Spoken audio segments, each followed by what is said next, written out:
lots of roads like this around here in Michigan, where if the only thing down the road is a farm or a couple of cottages, the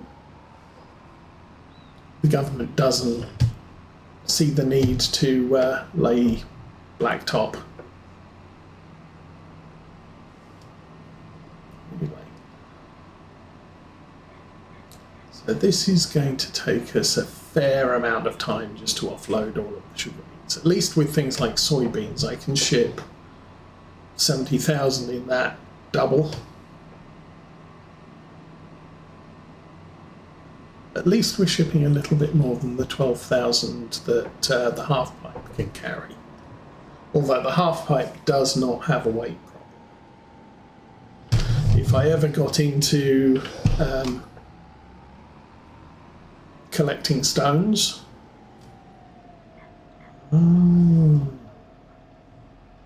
okay.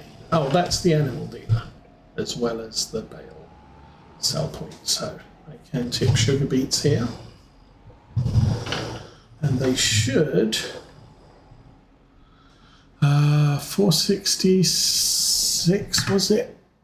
467 times 17.6. Let's excuse me a second while I pull up the calculator. 17.6 times 467 equals 8,290. I should get 8,219 tipping this. So, go. That does look like a chopped beet thing. About $8,000. So it's not a rolling road, it's a moving back wall push thing.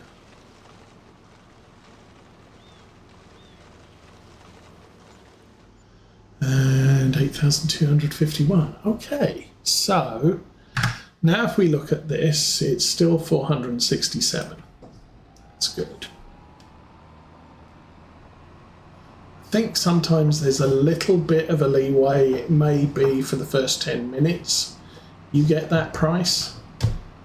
But it's going to take us like 5-10 minutes to get back to the farm and back here.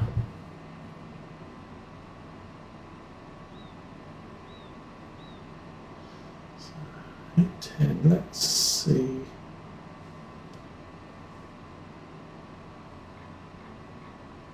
But as I said, it's going to take us a while, which is why I like to ship things to town outside of time, or outside of the stream if I can. But again, I need a storage in town that I can put my stuff in and then transfer it to the sell point in short time. So I just have to. It's also why I like fields close to the farm, because if the field is close to the farm, I can transfer produce to the grain silos at the farm very, very quickly, and my transit vehicles aren't transiting constantly. I mean, with things like soybeans, I can have the harvester harvest for 5 minutes and then tip the load into my grain cart, and then let the worker carry on for another 5 minutes, tip the load into the grain cart. Now the grain cart needs to be emptied, so if I've got the truck next to the field, I empty it into the truck. It's 3 grain carts to a truck.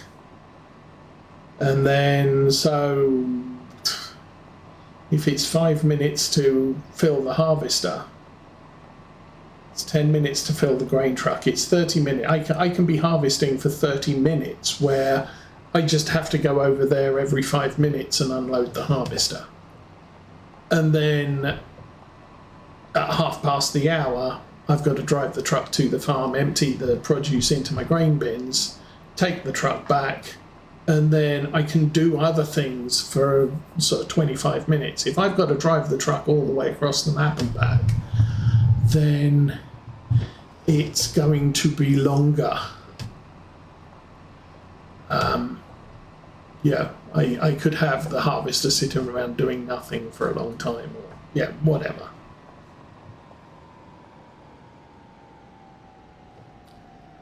Alrighty, let's try and get this in a little bit closer this time.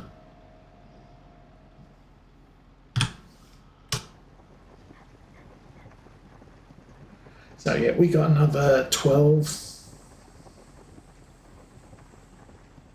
11, 12 trips before this is all empty.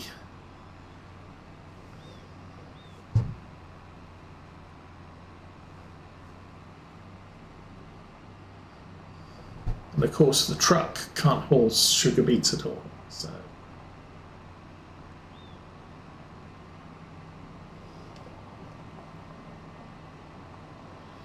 But for the extra $100, it's worth chopping the sugar beets, which is why I use the bucket. I have no idea why part of the starting kit was a sugar beet chopping bucket. It really didn't make that much sense to me. Obviously, my first sugar beet harvest I dumped on the ground, so I needed the bucket to shovel it into a truck. So turning on the sugar beet cutter on it was a no-brainer. I'm going to tip the stuff into the half pipe anyway. Does it matter if it's chopped while I'm emptying it or just dumped whole? Yes, it does, because $100 per 1,000 litres, so it's worth the additional hassle. But it's not like I have any sugar beet harvesting equipment in the starting stuff. I don't have, there wasn't any sugar beets in the ground. Why did I get the bucket? I don't know. But I've made use of it. I probably don't need that bucket anymore. This is a good trailer. I mean, obviously we can only ship 17,000. The volume capacity is 27, but no, its weight carrying capacity is pitiful. But still, even at 17,000, that's adding 1,700 per trip to the market, just for having the trailer. So I'm okay with that. You wait there.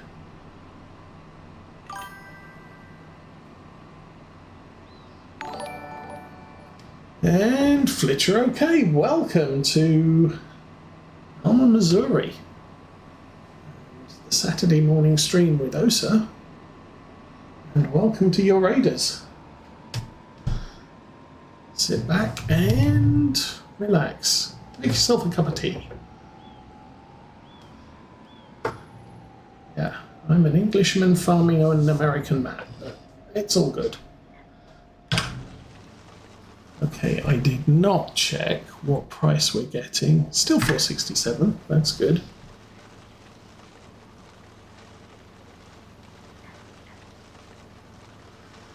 So, best sell time is December for sugar beets, and hey, I think this came up possibly this last week.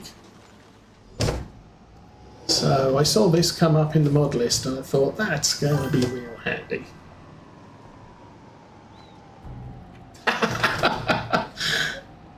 I didn't do Kinlake because I figured everybody's doing it. And way back when I started streaming, I would stream nightly, except Wednesday nights. And then Saturday morning, everybody else in the house never gets up before lunchtime. So, Saturday morning is my time to sort of relax from the week's work and just chill. So I would pick a map that inspired me and just play an entire year every week, about 3 hours a week on stream. Unfortunately, life changed. We got into fostering and adopting, which we've just got overdoing. And so my streams sort of shrank to I can do Saturday mornings before everybody wakes up, but after that, not going to be I can't really. It's not really. I can't play games in the evening. I can't play games at a consistent time for a streaming schedule. So I cut out the weekly things. So this map we picked up. We're on episode 19, so pretty much 19 weeks ago. And I will usually play them for up to 2 years. So it's why I haven't moved on to Kinlake. I'm playing Alma, Missouri for probably another year. So maybe this time next year I'll look at switching to a different map with inspiration to do a different farm. I tend to farm English farms, although I do live in America. So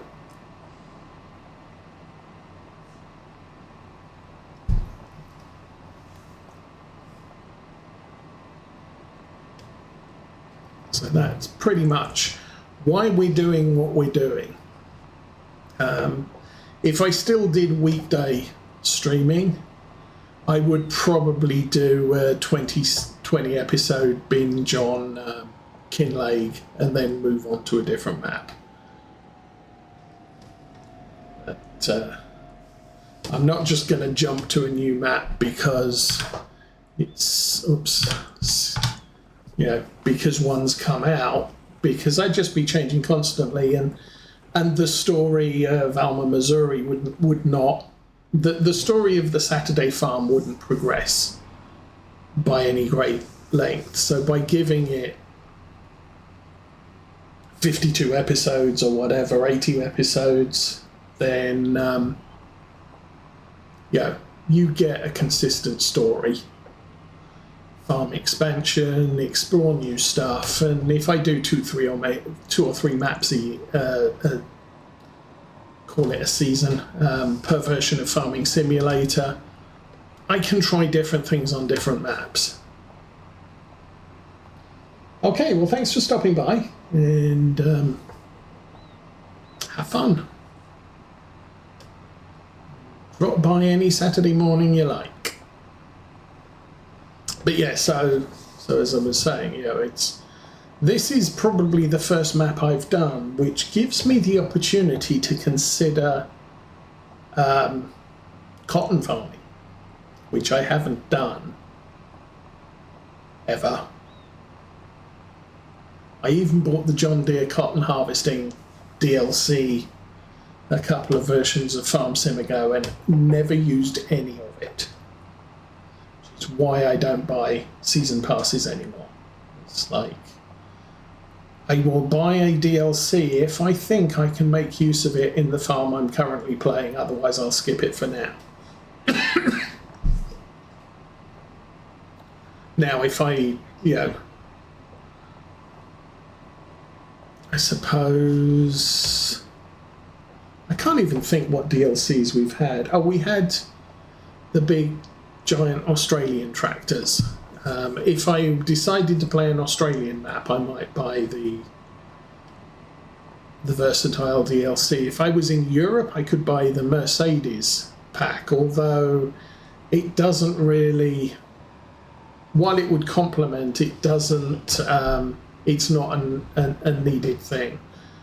In the past, I've bought the Kern and the Kverneland packs, because I tend to play English farms with small fields and lots of grass, and so the Kern and the Kverneland packs absolutely enhanced the map I was playing. Oh, train's coming.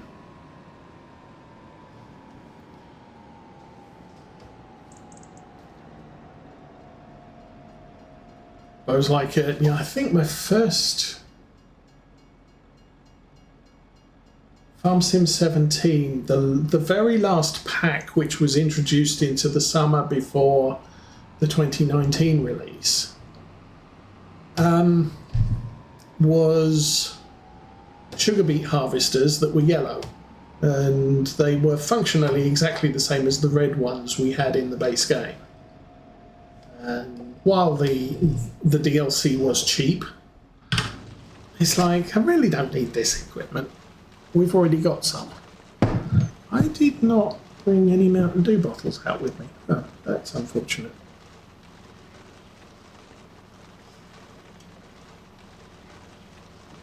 Okay, we've been going for about 10 minutes.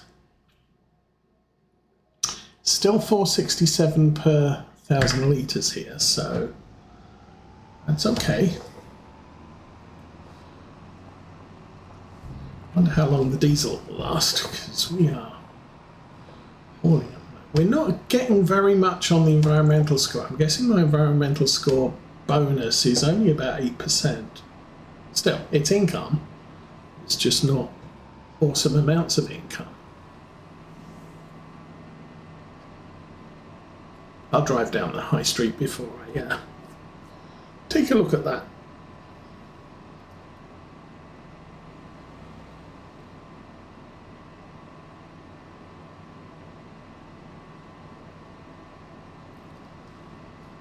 Still, selling the sugar beet should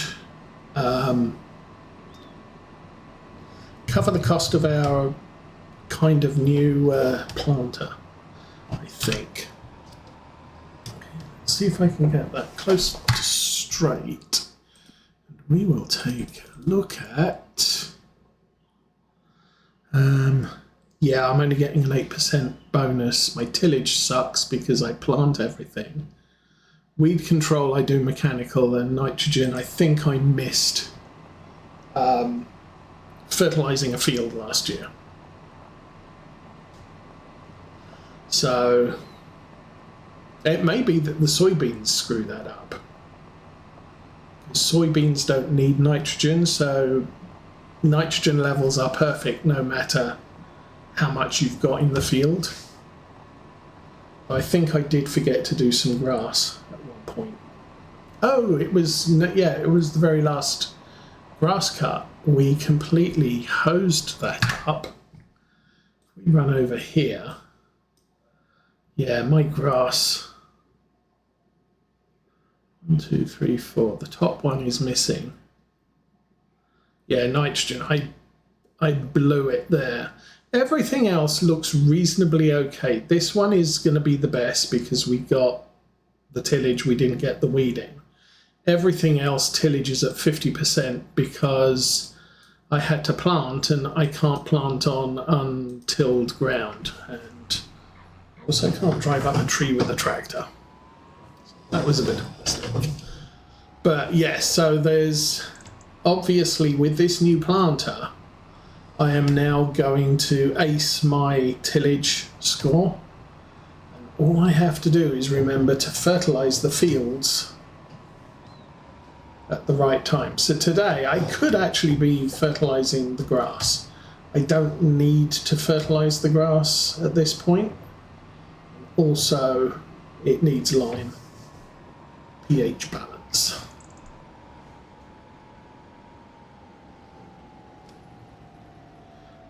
That's all fine. There we go. Oh man.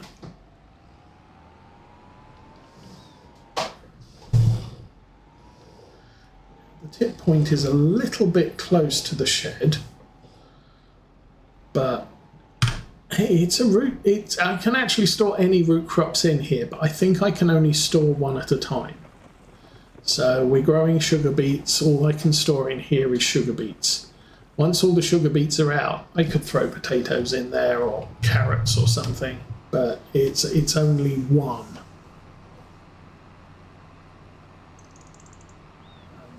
But the advantage of that one is you can put any one root crop in it, but it always looks like sugar beets in. There are other ones where there's a fill plane. So the fuller it is, the fuller it looks from the outside. But they're specific. So if you want to farm carrots, you buy the carrot storage, and it will look like there's carrots in there, and there will be more carrots in there visually the more you load in there. Okay, let's very, very quickly go look at that. So construction, sheds, factories, sheds. So if we run down to the bottom here, is it?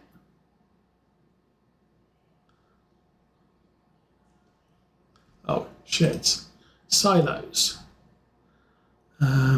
So yes, 100,000. This allows me to just store red beets. I got the generic, which is 100,000, allows me to store 1.1 million litres.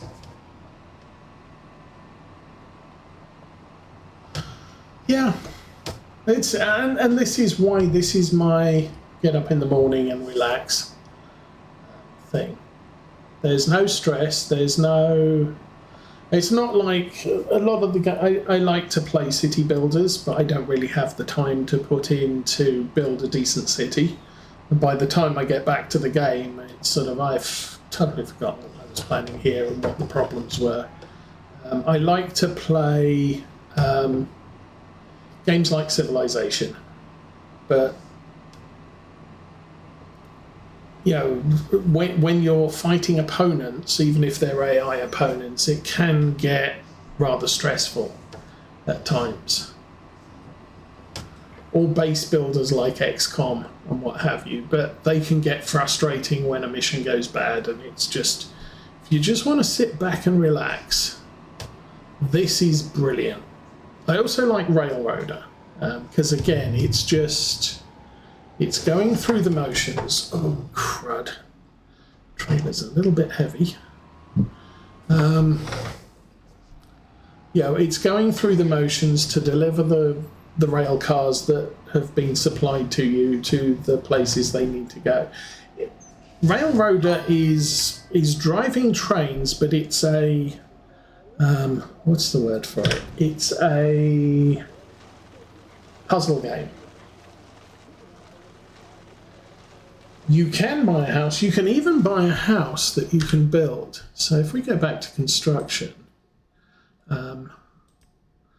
that's just land, fences, animal sheds, constructibles. So you can buy a log cabin, and all that does is it puts down a building site, and once the building site is there, you have to provide it with the planks and the furniture and all of the